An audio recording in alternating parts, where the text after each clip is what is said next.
हमारे channel RTI 24 media में सभी दर्शकों का स्वागत है। आज हम मौजूद है सालेकसा तहसील के अंतर्गत आने वाले ग्राम पिपरिया में। यह ग्राम का विकास काफी वर्षों से रुका हुआ है। यह ग्राम वर्तमान आमदार सहसराम कोरोटे इनका है और इनका ग्राम होने के बावजूद भी यहाँ के रोड रास्ते की हालात काफी गंभीर है, ऐसा आरोप स्थानीय नागरिकों का है। आइए मिलाते हैं ग्राम पिपरिया की जनता से। काफ़ी साल झालं, 15 या 20 साल झाले रोड नाही बनलेला आहे। आता रोड खराब झालेला आहे, सगळ्यालाच माहीत आहे आणि येण्या जाण्याला भारी परेशानी उचलना पडते।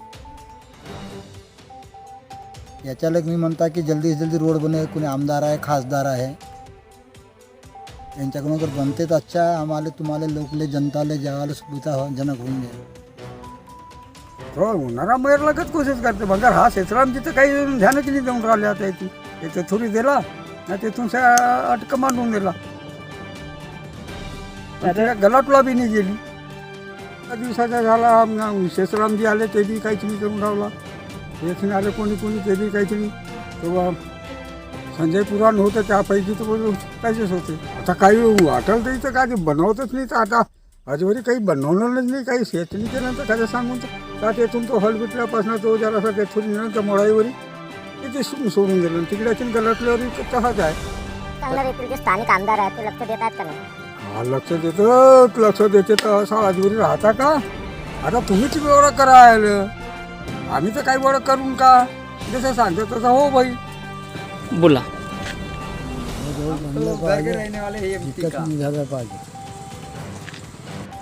तकलीफ होते जाण्याच्या पावसात, सालेकसा बाजाराला जायला लागते, ते तकलीफ आहे।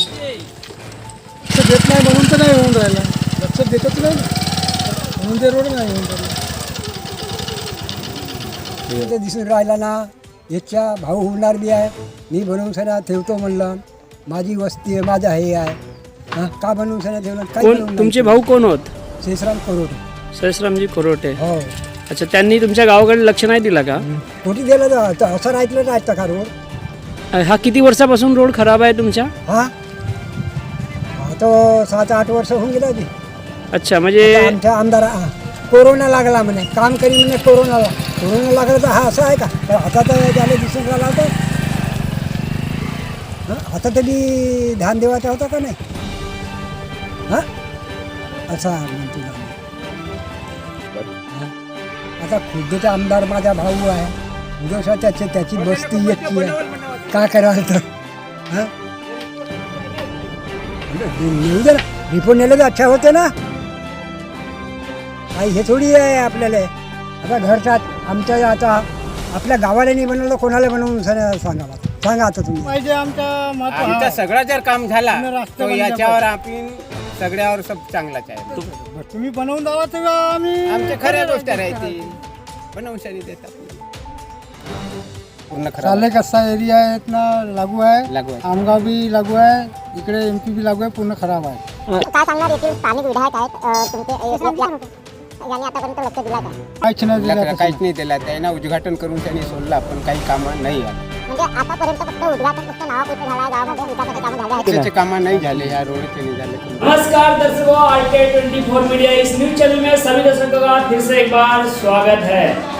आज हम मौजूद हैं ग्राम पिपरिया में, सालेकसा तालुका के अंतर्गत आने वाले ग्राम पिपरिया में, और यहाँ पे आपको एक विशेष खबर दिखाने वाले हैं जो विकास कार्य न होते हुए, विकास कार्यों से परेशान होकर एक यहाँ के जनप्रतिनिधि, इन्होंने अपने कांग्रेस पक्ष के जिला परिषद क्षेत्र प्रमुख इस पद का राजीनामा देने का ऐलान विगत कुछ एक माह पहले सालेकसा तहसील में प्रेस कॉन्फ्रेंस हुई थी, और वहां उन्होंने ऐलान किया था कि इस तरह विकास नहीं हो रहा है तो मैं अपने पद का राजीनामा दूंगा, इस तरह का अल्टीमेटम दिया था। और उन्होंने लास्ट तारीख 14 अक्टूबर की दी गई थी, जो आज की 14 अक्टूबर तारीख है, और हम उन्हीं शख्स के पास में, उन्हीं जनप्रतिनिधि के पास में मौजूद है जो जनता के विकास में पूरी तरह से अपना तन मन धन लगाकर पूरा अपना पद का किसी तरह भी ख्याल नहीं करते हुए अपने पद का भी बलिदान देने के लिए तैयार है, क्योंकि विकास नहीं हो रहा है तो पद पे रह के कोई मतलब नहीं, ऐसा इनका कुछ कहना था। इन्होंने आह्वान किए थे और आज की ही वो लास्ट तारीख है 14 अक्टूबर। जिस समय इनका राजीनामा देने का आखिरी अल्टीमेटम दिया गया था। आइए दर्शकों, उन्हीं हस्ती से हम आपको रूबरू करने का प्रयास करते हैं कि ये किस कारण से, क्या मेन मुख्य वजह थी जो अपने पद का राजीनामा देने के लिए इन्होंने अल्टीमेटम दिया था, इनसे भी जानने का प्रयास करते हैं। नमस्कार सर, हमारे दर्शकों को आप अपना परिचय देकर रूबरू कराइए कि क्यों, किस तरह से आपने अपना राजीनामा देने का ख्याल आपके मन में आया और क्यों राजीनामा देना चाहते हैं। सर्वप्रथम आपको मेरे ओर से सादर जय हिंद, नमस्कार, और दर्शकों को भी मेरा सादर जय हिंद, नमस्कार। राजीनामा देने का मतलब यह है कि जब मैंने पिपरिया ग्राम पंचायत अंतर्गत आने वाली समस्त जनमानस की मूलभूत समस्याओं को लेकर के मैंने सवाल खड़ा किया,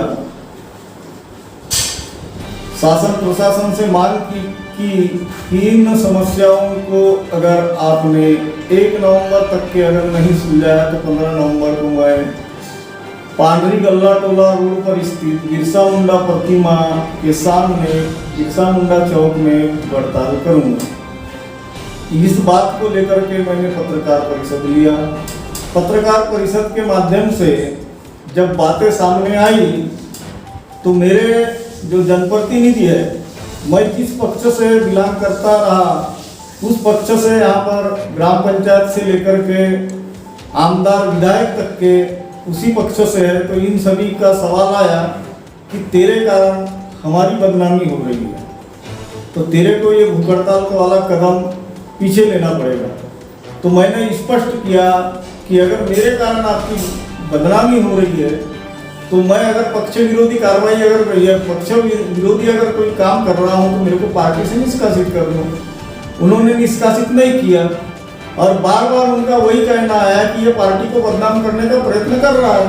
तो मैंने बोला मैं पार्टी का बदनाम क्यों करूँ, इसलिए राजीनामा दिया मैंने कि भूख हड़ताल मैं जिस समय बैठूंगा उस समय मैं किसी पक्ष का नहीं रहूँगा, मैं निष्पक्ष रहूँगा। मेरे कारण कोई पार्टी बदनाम होगी नहीं और किसी के ऊपर टीका टिप्पणी नहीं होगी। मैं जिस दिन भूख हड़ताल बैठूंगा तो मैंने इसके लिए जो संवैधानिक तौर के ऊपर में मैंने राजीनामा दिया, तालुका अध्यक्ष को लिखा राजीनामा मैंने, और उसमें लिखा कि 14 अक्टूबर तक के अगर मुझे मेरे राजीनामा का अगर किसी प्रकार का जवाब नहीं आया तो मैं 15 अक्टूबर को समझ जाऊंगा कि मेरा राजीनामा मंजूर हो गया।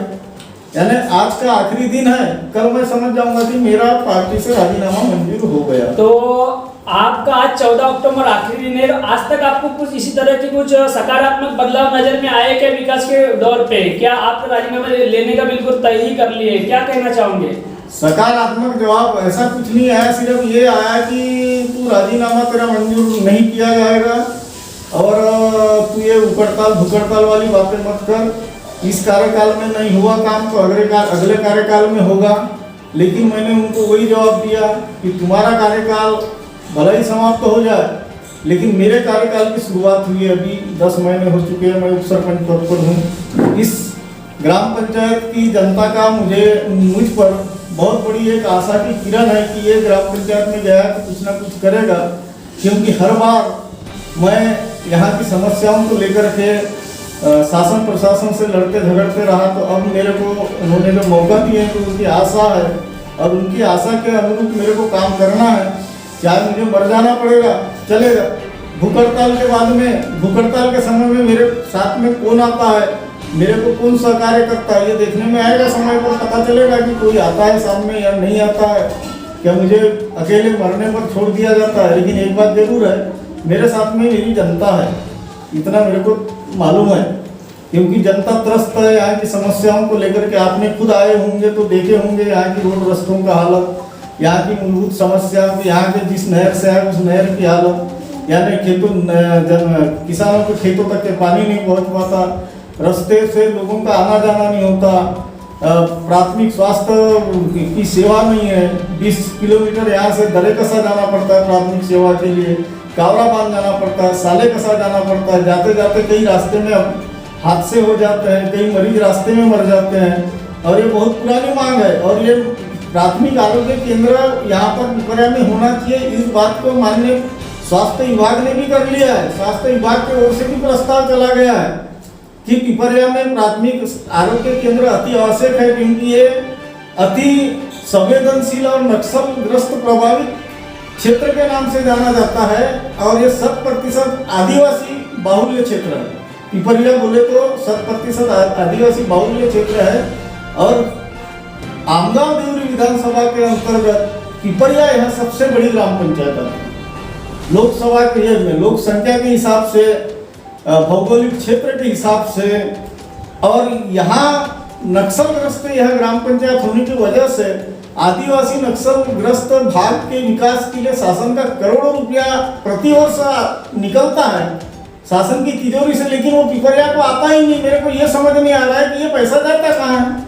तो मेरे ये ऐसे सवाल रहते हैं और मेरे सवालों का जवाब से ये जो मेरे जनप्रतिनिधि ये खिसियाते हैं, ये उल्टे सीधे जवाब करता है। जब काम रहा तब जवाबदारी बराबर सौंपते, काम बराबर लेते। जिला परिषद पंचायत समिति के चुनाव में पूरा सूत्रधार में यहाँ का जिला परिषद का था। मेरे ऊपर जवाबदारी दी गई थी कि किसी भी हालत में जिला परिषद क्षेत्र यहाँ का जितना चाहिए, जिला परिषद का जो प्रत्याशी है वो जितना चाहिए, मेरे ऊपर जवाबदारी दी गई। मैंने तन मन धन लगा करके यहाँ के जिला परिषद क्षेत्र को अप्रत्याशित वोटों से चुनाव जिताने में जो मुख्य भूमिका निभाया, लोगों को पटाया, कार्यकर्ताओं को लेकर चला, सारा चीज हुआ। जिला परिषद जीते, पंचायत समिति जीते। जिंदगी में पहली बार यानी गोंदिया जिला निर्माण होने के बाद में पहली बार पिपरिया जिला परिषद पर कांग्रेस का परचम लहराया, वो भी राष्ट्रवादी की जानी मानी नेता दुर्गा गोपाल राव जी तिराले, जो महिला अध्यक्ष रह चुकी है जिले की, और इतनी कट्टर नेता को, इतनी बड़ी नेता को यहाँ की जनता ने सिर्फ हमारे बातों के ऊपर विश्वास करके हराया और हमारे पक्ष को वोट दिया। अब हमारा काम है कि लोगों ने जिस प्रकार से विश्वास किया उस हिसाब से काम करना चाहिए।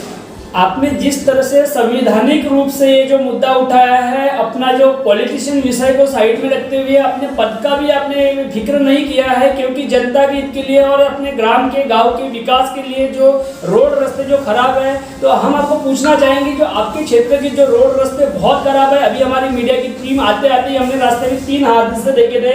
कोई साइकिल से गिरा था, एक जन का 2 व्हीलर पंचर वगैरह पैदल आ रहा था, और इतने खतरनाक रोड है कि जिसकी हम बयान नहीं कर सकते। तो ये रास्ते कितने वर्षों से, विगत कितने वर्षों से खराब पड़े हैं, ये हमारे दर्शकों को बताने का प्रयास कीजिए।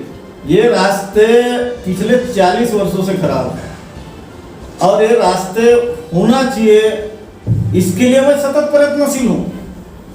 पिछले बार